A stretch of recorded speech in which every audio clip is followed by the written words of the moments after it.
uh, pandangan kami tentang bukunya Amang Alden Tua yang boleh kita diskusikan pada pagi hari ini. Empat bukunya penulis sudah saya baca dari awal sampai akhir berulang-ulang. Empat bukunya beliau memberikan kepada saya, dan paling enak membacanya ketika dalam perjalanan ke kantor, ya lagi macet-macet, ya saya boleh membaca bukunya daripada lihat kemacetan, daripada menggerutu dengan macet. Saya bisa menikmati perjalanan macet dengan perjalanan situasi Jakarta dengan membaca buku Pak Alden. Sampai sekarang 4 buku ini selalu ada di mobil saya, dan itu udah berulang-ulang saya baca. Di mobil saya itu hanya ada 5 buku yang pasti ada di jok mobil saya belakang itu, ya 4 buku dan Alkitab. Jadi terima kasih Pak Amang Alden Tua untuk buku yang diberikan kepada kami. Bapak Ibu yang kami hormati, izinkan saya menceritakan sedikit tentang Universitas Kristen Indonesia. UKI saat ini sejalan dengan marwah yang dituliskan Amang Alden Tua dalam bukunya ini, selalu memberikan beasiswa kepada anak-anak Tuhan dari daerah 3T. 3T itu ya seperti kita tahu ya, entah bagaimana pemerintah memberikan stigma itu, termiskin, terluar, dan terbelakang. Dan statistik, karena saya mempunyai latar belakang statistik, ketika saya cross-tab data statistik dengan 3T itu, ya cenderung dipenuhi, diisi oleh warga negara Republik yang tercinta ini, yang satu kepercayaan dengan saya saat ini. Itu buat kami miris di UKI, dan tiap tahun kami berikan beasiswa kepada minimum 200 orang sesuai dengan kemampuan kami. Dan tahun ini kita berikan 200 orang. Biaya hidup itu hanya 250.000 sebulan per orang. Kita cari dari sana sini. Kita bisa bayangkan bagaimana mereka tidur, bagaimana mereka makan. Dan ajaibnya, merujuk semangat yang diberikan oleh Pak Alden Tua Siringoringo ini, ketika mereka pulang, banyak yang menjadi wakil bupati, dari kepala sekolah, anggota DPRD, dan lain-lain. Semangat itulah yang sejajar terjadi di UKI dan juga dilaksanakan oleh Amang Alden Tua melalui 2 buku ini. Baik, terima kasih. Saya teruskan diskusi tentang buku ini. Ketika membaca keempat bukunya Amang Alden Tua ini, saya berpikir, ini siapa orang ini? Akhirnya saya boleh izinkan saya tanpa mengurangi atau tanpa ada kesan menambah-nambahkan atau memuji-muji setinggi langit, ya dengan rendah hati saya dengan sukacita mengaku dalam hati saya, Amang Alden Tua ini adalah seorang teolog. Tadi Pak Anton Sulistianto dari BPK Gunung Mulia sudah mengatakan, beliau ini menyampaikan firman Tuhan yang membumi. Saya setuju itu. Sebelum Pak Anton menyampaikan itu, saya sudah menuliskan dalam PowerPoint saya, beliau ini sesungguhnya adalah seorang teolog. Karena saya seorang teolog, ya saya bisa membaca apa yang ada mengalir dalam urat nadi Pak Alden Tua ini. Beliau ini juga seorang pemikir. Memikirkan bagaimana membangun Indonesia, bagaimana membangun kemanusiaan, bagaimana membangun kultur budaya bangsa-bangsa. Karena beliau sangat-sangat kental dalam darahnya, saya tahu melalui tulisannya, darah kultur dari mana beliau dilahirkan.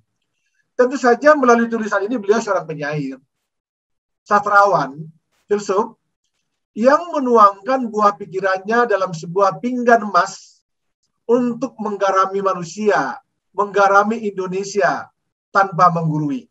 Jadi saya tidak melihat di dalam keempat bukunya Amang Alden Tua ini ada tendensius untuk mengajari saya untuk berbuat sesuatu. Tidak menggurui, tetapi saya menikmati pesan-pesan yang diberikan. Setiap tulisannya, setiap bab, setiap poin ada pesan-pesan untuk meningkatkan semangat, menggarami saya sebagai manusia yang ada di Indonesia ini. Energi saya banyak gunakan untuk hal-hal positif. Setelah membaca buku ini, Dan saya membaca Alkitab tiap hari dan membaca buku ini. Jadi kalau saya melihat kemacetan, saya lihat demonstrasi, saya melihat orang memaki-maki Pak Presiden yang kita cintai.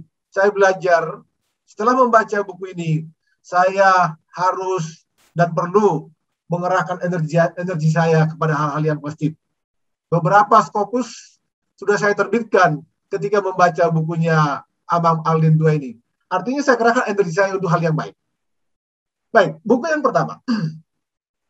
Setiap masa ada orangnya, setiap orang ada masanya. Saya melihat di situ ada 7 sambutan.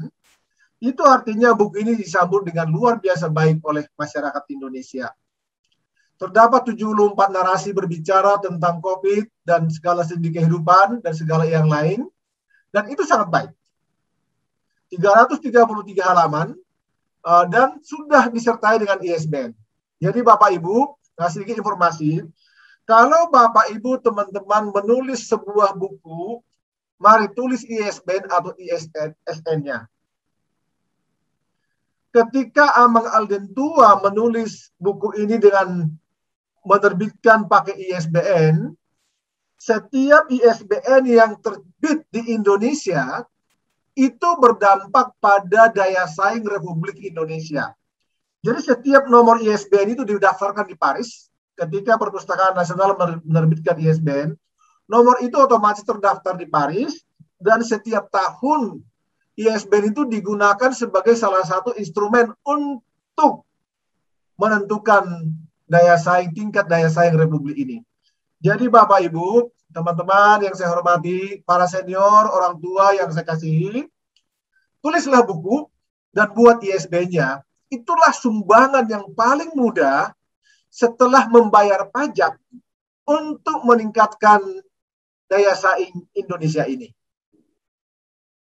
ISBN meningkatkan daya saing. Jadi untuk menjadi hero, untuk menjadi pahlawan di Indonesia ini pada masa sekarang ini tidak sulit-sulit amat. Mari kita kontak Pak Anton Sulistianto dari BBK, kita kirim tulisan-tulisan kita urus ISBN-nya. Otomatis ISBN-nya itu berdampak pada kemajuan negeri ini. Baik, Bapak Ibu, buku ini mengungkapkan karakter penulis sebagai makhluk ilahi yang mencintai kehidupan, peradaban, budaya, NKRI dengan latar belakang budaya Bataknya yang kental. Kita bersyukur, saya seorang Batak, kita semua warga negara Indonesia dengan latar belakang kita masing-masing harus tetap menjaga latar belakang budaya kita untuk sebuah NKRI yang utuh, untuk NKRI yang jaya. Jadi penulis sudah menjabarkan itu dalam tulisan-tulisannya. Secara tersirat ada di situ. Jadi sekali lagi, dalam diri penulis mengalir darah Batak dan cita Batak dalam kerangka NKRI dan juga dalam kerangka religi yang dianut penulis dengan kental. Beliau berusaha menggarami Indonesia ini dari perspektif sebagai teolog, sebagai ahli hukum, sebagai filsuf, dan juga sebagai warga negara dengan latar belakang budaya Batak. Baik, yang ketiga dari buku ini saya melihat penulis mengajar kita tetap bersemangat menjalani hidup dan kehidupan serta semakin menghargai kehidupan yang digunakan olehnya. Penulis menyampaikan alam pikirannya dari segala bentuk kehidupan kita keseharian, ekonomi, budaya, hukum, undang-undang, dan lain-lainnya. Jadi penulis ini, Amang Alden II ini sudah beyond latar belakang akademik beliau ketika menyampaikan tulisan-tulisannya. Ada satu poin yang menarik bagi saya setelah membaca buku ini. Pak Alden II dalam tulisan yang berjudul Pesta Adat Nikah Masa Pandemi ternyata bisa disederhanakan. Saya membaca satu frase di situ, kami bisa diatur. Mengungkapkan, bagi saya ini mengungkapkan jati diri keluhuran budaya Indonesia, budaya Nusantara, budaya masyarakat Batak. Dalam hidup keseharian sudah ada stigma bahwa Batak itu tidak bisa diatur. tidak bisa digurui, dan sulit dikendalikan.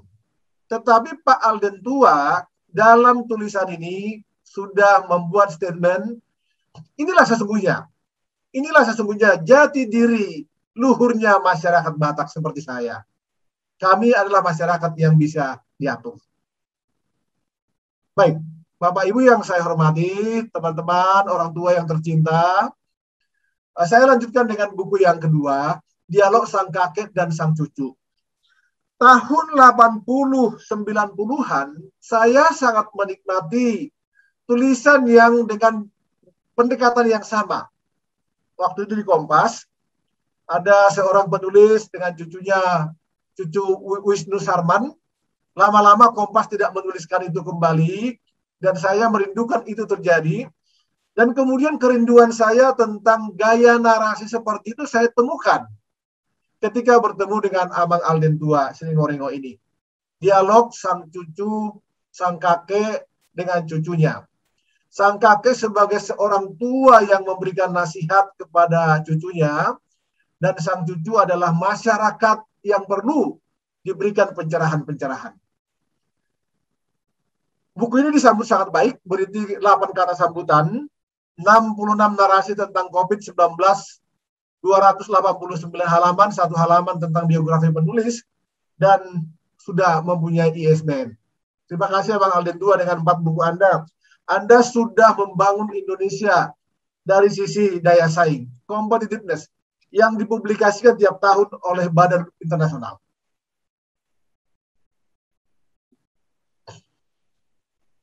Penulis menuliskan demikian. Poin-poin ini saya dapatkan setelah membaca semua tulisannya. COVID-19 tidak terelakkan. Penulis mengajak kita berdamailah.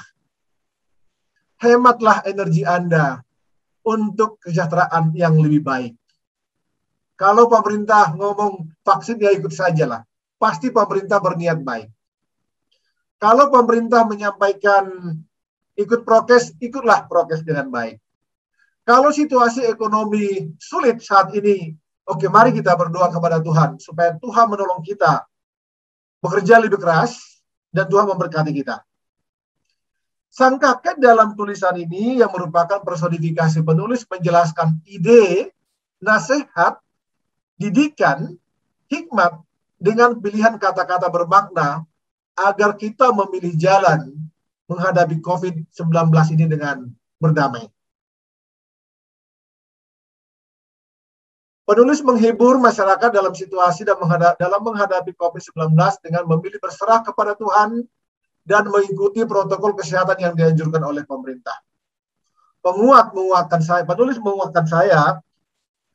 menguatkan kita, penulis menguatkan masyarakat agar kuat dalam situasi dan menghadapi situasi ini. Saya semakin yakin bahwa penulis ini sesungguhnya adalah seorang teolog, seorang yang sangat berserah kepada Tuhan ketika pada awal bukunya ini beliau mengutip Amsal 12:24 ayat 10. Jika engkau tawar hati pada masa kesesakan, kecillah kekuatanmu. Mohon maaf, kekuatanmu. Jadi kalau tawar hati dalam masa kesesakan, serahkanlah semuanya kepada Tuhan. Tuhan berdaulat. Itu maksud Pak Alden Tua sebetulnya dalam hal ini. Kesusahan datang, kesulitan datang silih berganti, tapi serahkanlah semuanya kepada Tuhan. Berdamailah dalam diri untuk menghadapi situasi sulit seperti sekarang ini. Itu Bapak Ibu yang saya hormati, beberapa poin penting yang boleh saya petik setelah menikmati keempat buku ini, dan saya memberikan rekomendasi dan menyarankan kepada kita semua membeli buku ini dan menggunakan buku ini sebagai kenang-kenangan ataupun sebagai hadiah seperti usulan panitia tadi kepada teman-teman, pada keluarga, dan kepada masyarakat di sekitar kita. Kauliate, salam hormat, atur nuhun, salam, assalamualaikum warahmatullahi wabarakatuh, Om Santi Om, Namo Buddhaya, salam kebajikan, Horas dari kami, Universitas Kristen Indonesia, Universitas NKRI, Universitas Pancasila, universitas yang mempunyai moto melayani bukan dilayani. Terima kasih.